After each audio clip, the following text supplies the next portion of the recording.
Hey teachers, Tarun here, and in this video I want to talk to you about the balance between justice and compassion. Let's get into it.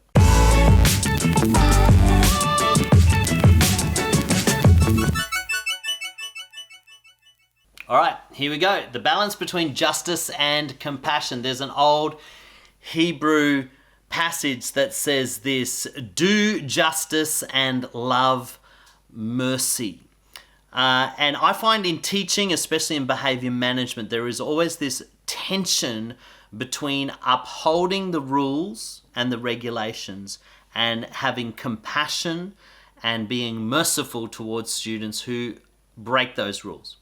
And very often what you will find is with teachers is that we tend to err towards one or the other. You will get some personality types that are very insistent on the letter of the law. They are very insistent that the rules are followed, and if there are any infractions on those rules, they become very, very angry, or they become very, very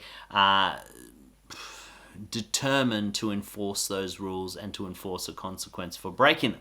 On the other hand, you have some teachers and some operators that are very, very compassionate. They just love kids or they love people, and no matter what rules are broken, they just want to help the kids and they just want to support them and love them and nurture them, and they find it very difficult to enforce the expectations and find it very difficult to administer consequences. And so this debate, I guess, rages even within our society. We have a lot of back and forth between rules and regulations versus compassion for people. And so I've got two little, I guess, definitions here, which I think are going to help for the sake of this conversation. The way I see justice is respect for boundaries. Okay, justice is having an understanding that we live in a community, we live in a society that is with other people and is not just ourselves. And in order for that community to function, we need boundaries.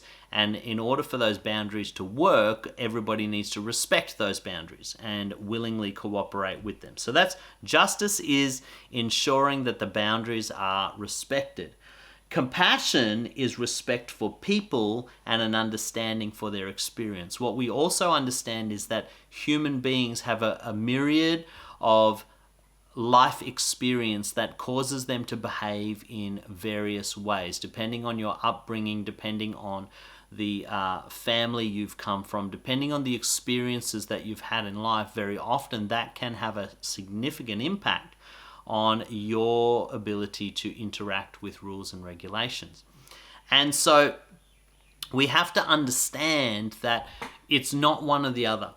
It's not black or white. You can't just say you must follow the rules, otherwise there's consequences, because that doesn't take into account the humanity of the people that we're dealing with or the humanity of ourselves. But on the flip side of that, we can't just say, oh, feel sorry for them, give them a second chance, let them get away with it, because that doesn't train children to live in the real world.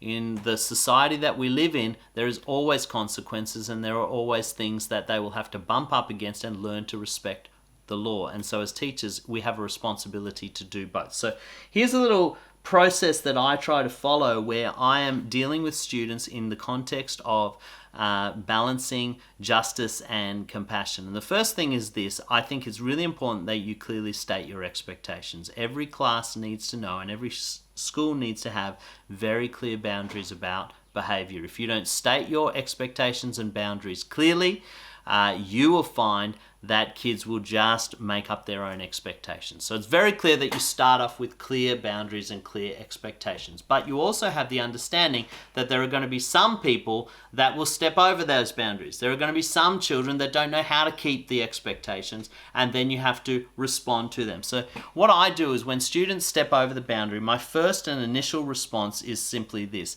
is not to necessarily go straight to the consequence, but go to the questioning of trying to understand what's happening.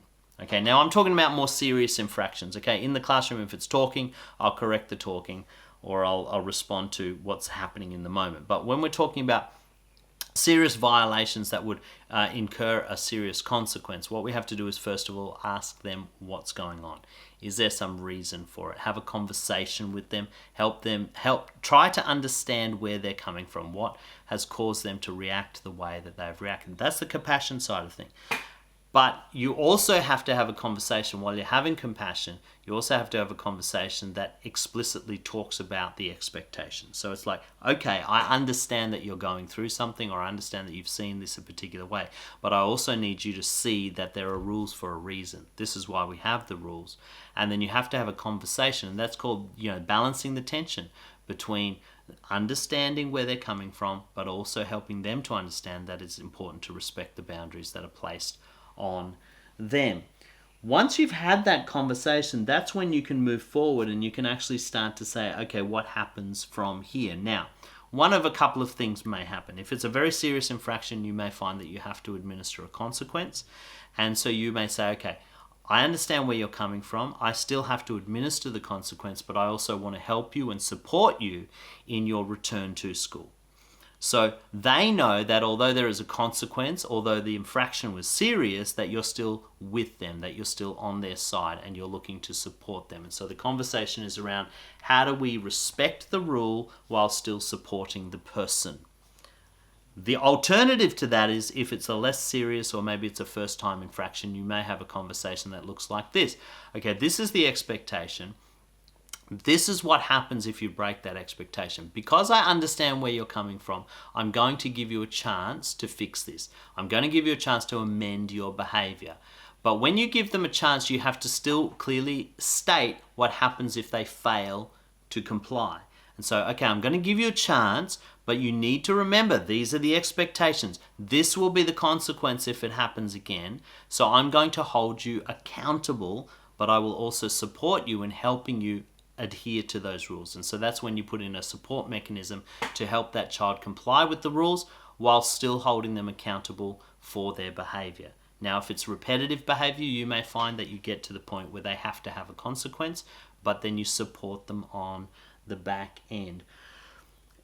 It's never black and white. Behavior management is tricky. It's more of an art than a science. And so you've always got to keep in the back of your mind, when you're dealing with problem behavior or you're dealing with recurring behavior, you always need to keep that tension between respect for the rules and respect for the person and understanding for the person. If we don't keep justice and compassion in tension, and don't keep justice and compassion in view, we lose our humanity as teachers, and we lose our humanity and interaction with the students that we teach.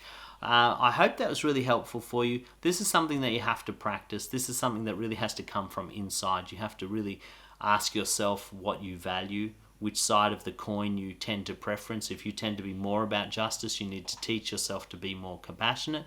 If you tend to be more about compassion, you need to teach yourself to be more about the rules and expectations. But either way, you've got to learn a balance, because without balance, everybody goes out of kilter and it becomes more problematic in the long run. I hope that was really helpful. Make sure you give us a comment. Let us know how we're going. If you're listening on our podcast, please give us a review.